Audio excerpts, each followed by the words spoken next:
Tuubaak Tiwaawan Ñaseen jaamal ak Canaba kazaaka Laayeen wa Njaasaan fum ci rek teralal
Tivaouane 7 TV di l'information religieuse d'ici et d'ailleurs ñi ngi leen di nuyu di leen ziar tey nag ñi ngi fii Dakar xolu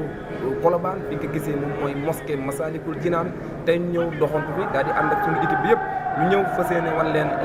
ndogu li ñu koy joxee fii ci biir Massalikul Jinaan tey nag ñi ngi taxawal ki nga xamante ni moom mooy Mbaye Touba mu nekk jëwriñu organisation ndogu yi fii ci Massalikul Jinaan moom la ñuy jox kàddu bu nuyoon teeg gars yi ñu waxtaan tuuti incha allah.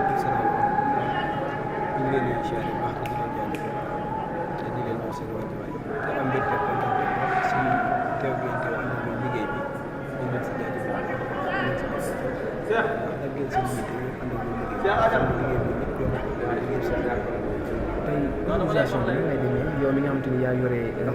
wàllum organisation fii métti na lan lay demee. waaw organisation bu ñu waxee organisation bi nga xam ne ni métti na waaye nag comme ñun dañuy ay jullit ñun ñëpp jullit moom neex na organisation ñëpp si ndigal la ñuy wéy waaye itam ñuy kër Cheikhul Khadim c'est que depuis bi nga xam ne ñoom jumaa ji ba léegi ñu ànd liggéey bi ko taxawal ci ndaw yi taxawal ci ndaw yi def ay berne tamit muy reer incha allah mën na ko jàpp depuis bi mu demee ba léegi ak ñu jiitu jumaa ji di ubbi ñu tey xeetu jumaa ji ba léegi boo mën a am nekk seen xaw ubbee ba léegi daal si gàttal ban tey xeer yi ba léegi ñu ngi taxawal koor gi chaque année yàlla dogal na bu ubbee jumaa ji tombeek jamono bas bi doon nañ ko taxaw waaye mel doole ren jii nag lañ ubbi yaatal ko gis nga ko ndaw yi saa bu ñu xëyee 14 heures dañu fi ñëw commencé si mburu mi ak wàllum reer yi buñ jullee 17 heures pare ñu commencé naan napp yi teg ndox mi fexe daal ba nga xam ne buñ di fi ñëw incha allah seen xol bu seet. incha allah daayira xidma ñoo yore wàllum fii ci Massalikul Jinaan. daayira xidma Massalikul Jinaan waaw commission yi nag bëri na commission yi ak yéen fi képp ku fi waaw bu leen di jëm si commission yi incha allah taxaw nañ ko taxaw tamit mu ci ay bu dëppoo mu sëriñ bi bëggee bi ñu xëyee wala ñu jàng Alxuraan xasida defar ay ndogu comme ni ñu ko fekkee def ay reer naafila bu dal guddi gi si xasaay te wax kalimatu laa ilaaha illallaah. tey pour ñu bàyyi la nga yeggale liggéey bi ndax léegi dog jot tey ni nga gisee chaîne bi di Tivaouane 7TV di boole këru bi yëpp. waaw li nga ko gisee mooy di leen jaajëfal am si mbégte rek ndax ñun jullit yi ñun ñëpp benn ñu koy gën a firnde man bu ngeen ñëwee fii ñëw si kër Seexul Xadiim kon seen kër ñu nit ñi gën a woo di yaatal liggéey bi ndax sëriñ bi moo yaatu sëriñ Tuubaa moo ñu tamit képp kuy jullit rek si njaboot bi nga si njaboot sëriñ Tuubaa la si njaboot El Hadj Malick kon Sénégal ñu ñëpp jërëjëf Mbaye jërëjëf moom Mbaye Touba dañuy jaari xool jëwriñ bi nga xamante ni moom moo yor wàllu li jiite xasida yi noonu la daayira bi tur bi naka la maam Cheikh Baye maam Cheikh Baye Fall ñu ngi lay waaw Cheikh leen ñaanal jàmm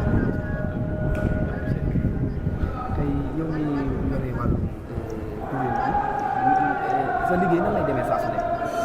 saa yu xëy dañuy fexe yaa ngi fi juróomi taal waaw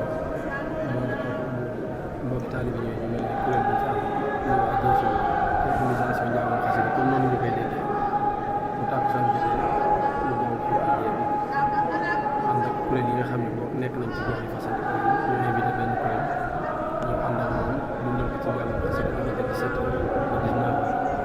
ñu ñaan yóbbu leen ñu suñu ndogoo ba pare kuréel bi nga xam ne nag mooy kuréelu barab bi nekk xidma bi dañu gis Massalikul Jinaan ñun ñii ngeen gis ñu solte nii ñoo ngi nañu continuer njàngu xasida bi diggante timis ba ba ñu noddu gee incha allah programme bi noonu lay demee ci weeru koor yi wala même bu dul koor yi tamit noonu lay demee waaw même bu dul koor bi wax dëgg yàlla danañ fi amal bis yoo xam ne waa xidma bi comme lu jëm ci wàllu nettoyage bi ñu yor commission hygiène bi am organisation bi ak yéen ñëpp suñu ab ñu koy jaar ba am suñu jëwriñ moo tax moom bu ko defee ñu nettoyé li nga xam ne moom barab bi yëpp waajal na pàcc ci waaye njàngum alxuraan bi bis bu set ñu ngi saxal di jàng juróomi koor waaw ci ñett nag lañ ko doon def waaye biñ duggee ci koor biñ ci amee ndigal jëriñ ñu suñu bakkan ñu ngi faral di def bis bu set góorgóorlu am juróomi kaamil àjjuma ji danañ koy góorlu ba taxawal fi léeg-léeg danañu juróomi kaamil juróom-ñaar jàpp fukk ak ñaar wala fukk ak juróom jëm ba moom la ko dundal macha allah ñu bàyyi la nga kon yow it liggéey lan nga wax tey Tivaouane 7TV waaw Tivaouane 7TV Touba 7TV rek waaw li ñuy wax Serigne Touba Fadima li ñuy wax Sidi Mokhtar waxoon rek laay wax mu ne diggante Marko ak Béré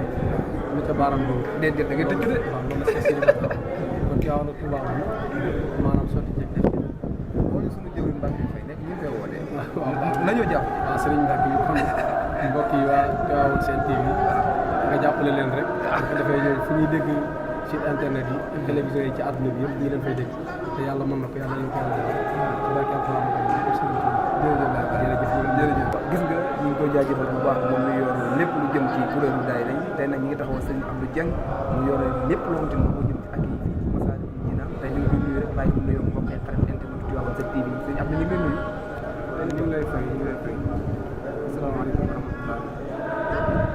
ñu naan suñu bënt xanaa suñu bënt ñaareel ko fa bënt wu waaw di nuyu waa Tivaouane 7TV wala 7TV 7TV waaw suñu doon def ko ay télé yu bëri la waaw surtout waaw leen ziar bu baax tey sa liggéey bi fi accueil bi yomb na yombul du nekk ngay defanteel yow ñu ay waaw waaw yomb na yombul moom dañ koy tënk ci Sëriñ Tuubaa ni ñu ko jàngalee ci nax du xadaali xaaj yi ndax accueillir moom bu ñu ko waxee mooy dalal gan te dalal gan moom Sëriñ Tuubaa dafa wax ne ba sax doon wàññi xëy min al xiraa maanaam bu ñu xar kanam moo gënal gan gi bernde yi ñu koy berndeel kon gan gi bu ñëwee da nga ko war a muñ leeral sa kanam ba tax na moom loolu moo gënal sax bernde yi ñu koy defal mais bu gan ñëwee ngay ñàngal wala ngay di ko wan ne yow ñëw nga ñëw neexuma loo ko mën defal ci benn tamit du ko saf waaye tamit mbokk taalibe yi wax dëgg yombal nañu liggéey bu baax a baax ndax amul xëccoo amul buuxante ku ñëw rek ñu la orienté ne la ñëwal nii da ngay ñëw kon yenn fois yi ci am moom bariwul dara waaw ndax ñoom dañu ko yombalal bu baax a baax te taalibe ndigal rek lay def waaw te murid moom ndigal rek lay doxee waaw ndigal rek lay doxee ñu ngi lay jaajëfal baax ci accueil bi waaw loolu nag teewoon sa TV waaw loolu moom am nañ ci mbégte kontante waaye nag si Ahmadou Bamba Xaadimu Rasuul dafa wax ne kullu wirdin yuridul murida li hadratillahi walam yahidra sawaa'un intama ila jilaani aw intama li Seex Ahmadu Tijaani is kulluhum xanaa ala sawa mu ne wird yëpp suñu borom la jóge te nee na wird woo ci jàppale muy bëri suñu borom moo xam ci Seex Abdul Xaadir Jilaani la jóge moo xam Seex Ahmadu Tijaan la jóge nee na boo jàpp rek mu yóbbu suñu borom waaye da caa teg ne sax laa tasxar ahad minhum ahadan bul ree kenn ci ñoom ndax kenn ku ci nekk rek nga yor ci suñu borom la jóge kon loolu daal xam naa ne bu ko taalibe déggee duñu nekk di xéwal daal ndax al muslim aqul muslim jullit mbokkam innamal mu'minuuna ixwa fas'alu waaye benn aqul comme alquran wax jullit yëpp ay mbokk lañu waaye nañuy yéwénal diggante mbokk gi nag waaw loolu daal xam naa ko ci tënk moom incha allah doo nekk di xéwal léegi yooyu noonu waaw jërëjëf sëñ Abdou Dieng waaw jërëjëf ñu ngi koy jaajëfal bu baax moom mooy Ilimane Ndiaye ginnaaw ba nu jaajëfalee ki nga xam te moom mooy Abdou Dieng wàllum accueil Ilimane Ndiaye moom moo yor lépp lu jëm ci wàllum berne yi lal beeg yooyu Ilimane ñu ngi lay ñëw bi ngeen ñëw pour gën a fësal liggéey Serigne Touba te lépp ñoo xam ne liggéey lañ ko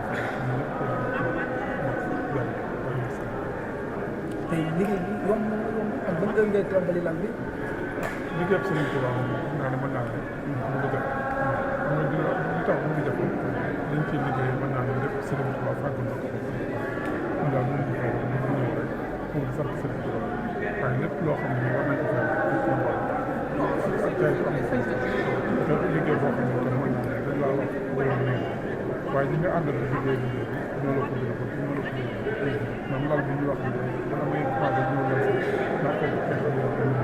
dañoo bëgg liggéey bi bala may commencé li ma war a def lépp dañ ko loolu moo tax liggéey bi donc dañuy def liggéey Sëriñ Tuubaa ñu ngi bëgg ñu boo commencé ni dama liggéey Sëriñ Tuubaa ñoom ñoo ci fekk def la ñu ko bëgg jërëjëf ñu ngi lay jaajëfal bu baax jërëjëf ayca léegi dañuy génn daal di joxe lenge gi ki nga xam te moom mooy soxna Madeleine Mané mu wéyali liggéey bi le temps que ñun ñu dellusiwaat daal di mën a am imam bi bu ñu jullee timis bu pare Pape Souley léegi nga toog ma daal di xooli soxna Madeleine. asalaamaaleykum mbokki xaritu internet Tivaouane TV ñu ngi leen di nuyu di leen jaajëfal di leen baalu àq di leen baal àq di leen wax ne nag tey dañoo ñëw fii bu ngeen gisee entourage bi war ngeen mën a xam ne te dañoo ñëw Massalikul Jinaan ñu fekk si ay soxna yi nga xamante ne ñoom ñooy nekk ci wàccuwaay yi nga xamante ne mooy séddale ndog donc nag dañuy doxantu ndànk yi daal di laaj si ñoom nan la ñuy mën a dundee liggéey boobu noonu si biir Massalikul Jinaan ba xam yomb na si ñoom wala yombul si ñoom. salaamaaleykum. naa def si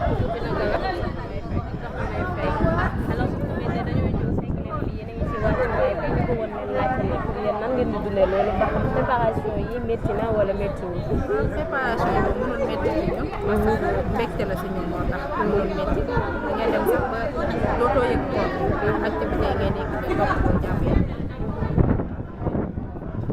d'accord seen première année la wala. yàgg ngeen ko def fii nii.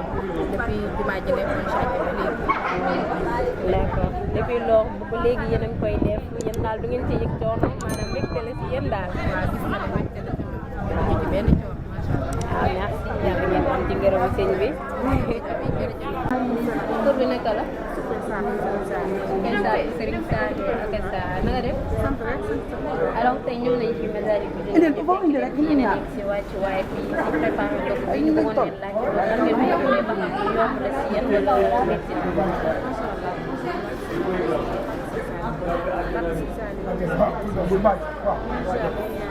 macha allah sëñ Tuubaa moom jàpp lépp suñu bi jël taxaw suqalaay loo bëgg rek voilà boo bëgg macha allah fii tam wàllu soxna yi defal ay pain ay performance loo bëgg daal lépp dañ daa ko yokk tàndal man dara manqué bi daal ndox yi du nekk poisson jus lépp lu soxla bu xëyee ci la nekk école ku yëngu ci soxna may ñëpp ñëpp di may daal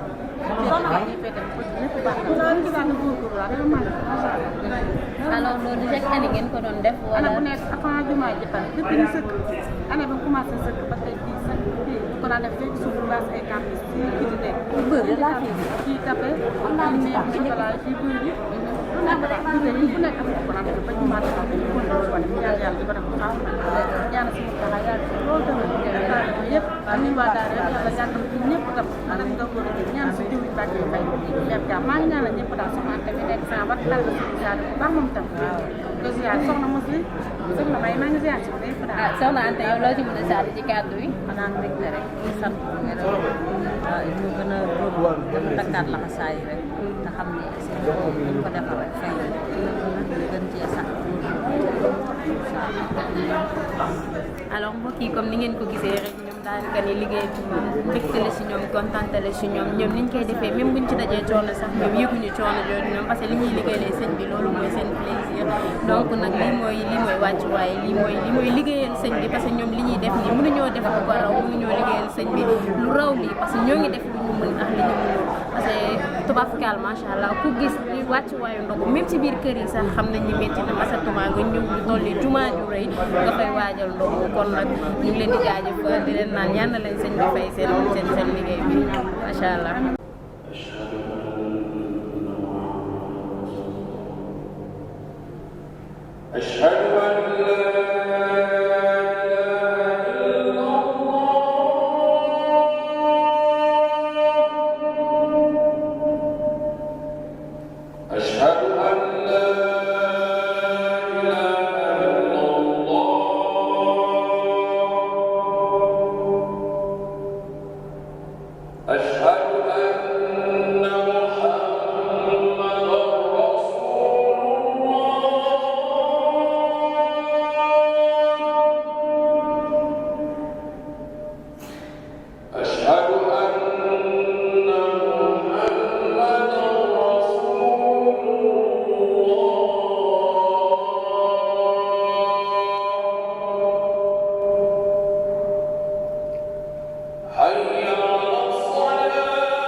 ñi ngi ci taxawal ki nga xam te moom mooy coordonnateur bi jëm ci mosquée Massalikul Jinaan di Serigne Abdou Khadir Fall moom lañ taxawal nii ñu fas yéene nuyonte ak moom bàyyi mu am quelques kàddu yu mu sànni yéen ñi seetaan Tivaouane 7 TV di l'information religieuse d'ici et d'ailleurs sëñ Fall ñu ngi leen nuyu.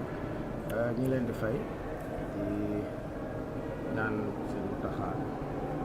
Cheikh Mbacké yàlla na fi yàgg te wér di ñaanal ci réew mi di ko ñaanal sëñ Babacar Sy Mansour xalif général des Tidianes mooy mu yàgg fi loolu te ànd ak wér. rafetlu seen ñëw fii ndax day wane ne rek diine lislaam benn la ndax ñëw bi daal am na solo lool ci ñun ba vraiment ay cant rek ay kàddu cant daal yoo xamante ne dafay jógee si jëwriñ Mbàkke yu fay jëm ci yéen ngeen àggal ko seen kilifa yi wax ne daal Masalik tey moom am nañ mbégte bu rëy recevoir fii Tivaouane TV. diine yi loolu ñu nekk ay jeunes tey lan nga ñu fi mën a dénk. waaw di rafetlu initiative bi ndax Sénégal sax loolu daf ñu warul a génn ndax mag ñi loolu lañ fi bàyyi te nag puso bi warul mujjee ci ñun réer ba nga xamante ne ñu ngi leen di encourager di leen wax ne ubbil nañ leen suñu bunt ci wàll yëpp rek ba nga xamante ne heure bu leen jubloo ci wàll wu ne rek on est prêt ak Massalikul Jinaan en tant que institution vous accompagne waaw jàppale leen ci initiative bu rafet boobu. tey bu ñu bëggoon xam ñaata fidèles ñoom ñooy ñëw par jour loolu di nga ko mën a xayma pour ñi ñëw di ndogu si fii. waaw fii nag ça dépend bu fekkee jour ordinaire yi la parfois on est entre 3000 et 5000 fidèles qui viennent par jour bu fekkee nag àjjuma moom presque dañuy atteindre 7000 fidèles ak dimanche moom mooy vraiment 2 jours yi nga xam ne dañuy am benn pic bu nombre bu kii bu élevé waaye ci xayma daal loolu la ñuy am chaque semaine daal waaw ci ay doomu aadama yu fiy ñëw di ndogoo. Et nous vous remercions de votre disponibilité. Et c'était pas facile. Oui, c'était pas facile. Donc, l'année dernière, on n'avait pas eu l'occasion d'organiser le Ramadan à cause de la pandémie. Mais cette année, Djibril Baki Faye nous avait demandé, sous le ndigal de Seigneur Mountakha Bachir, d'organiser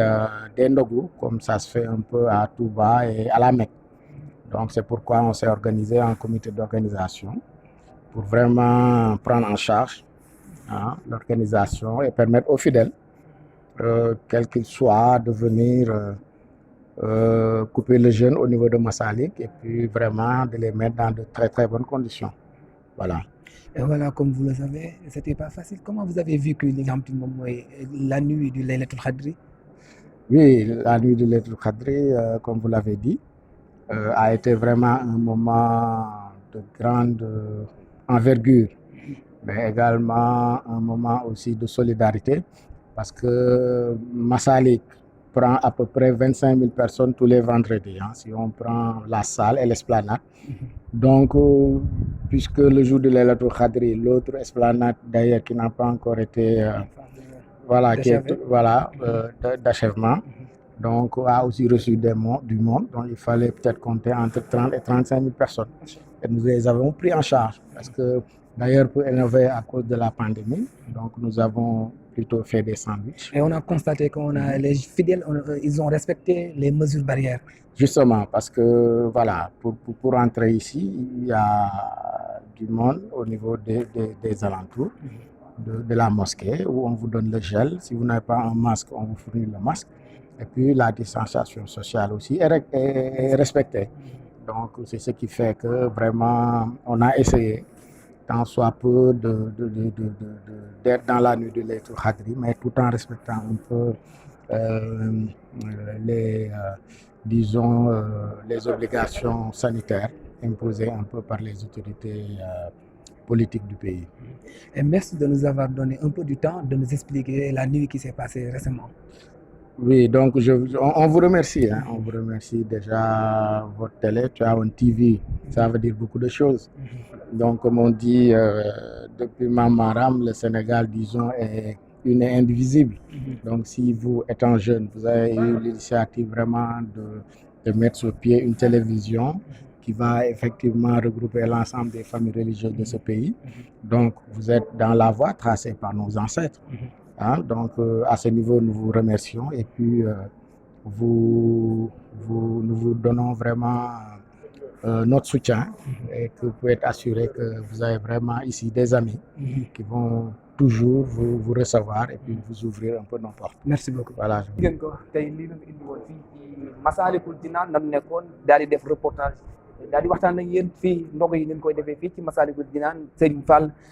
wax nañu li nga xam te moom moo yor ci coordination li nga xam te fii ci Massalikul Jinaan wax nañu à peu près mën nañu recevoir lu si nekk li ci tolloog 7000 fidèles ba 15000 yi ñëw fii di ndogu si incha allah lii la leen chaîne Tivaouane 7 TV indi loon di l'information religieuse d'ici et d'ailleurs nii laa koy waxee saa su ne këru diine yëpp nañ ñu xaar ndax du Tivaouane kese la yam mais këru diine yëpp fépp fuy wax ashhadu an la ilaha illallah ashhadu anna muhammadan rasulullah ba ci jàngu bi ba ci Rome ñun Tivaouane 7 TV on est disponible pour vous. mbokk yi xaritu internet Tivaouane 7 TV comme ni ngeen ko gisee tey li leen andi doon ci seen émission ñëw nañ fi Massalikul Jinaan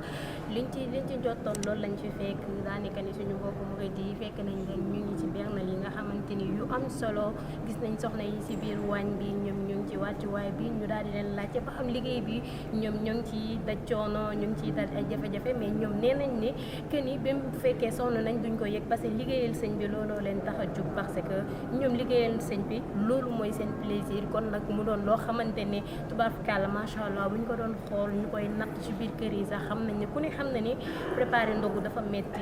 masatuma nga ñëw fii nga xamante ni muy jumaa ju mag ji ngay togg ndogu di ko séddali macha allah loolu ñu am jàmbaarte kese ñoom ñoo ko mën a def xanaa mbokk yi nag di leen jox dig daje nag ci seen beneen rubrique ma daal di remercier suñu caméraman bi daal di remercier suñu monteur bi remercier équipe bi yëpp ñi nga xamante ni ñu ngi jàpp ci émission bi di leen ne seen xarit ak seen xaritu Babacar moom moo leen andiloon émission bi ak Soxna Mado di leen jox dig daje ci seen i beneen rubrique di leen wax merci.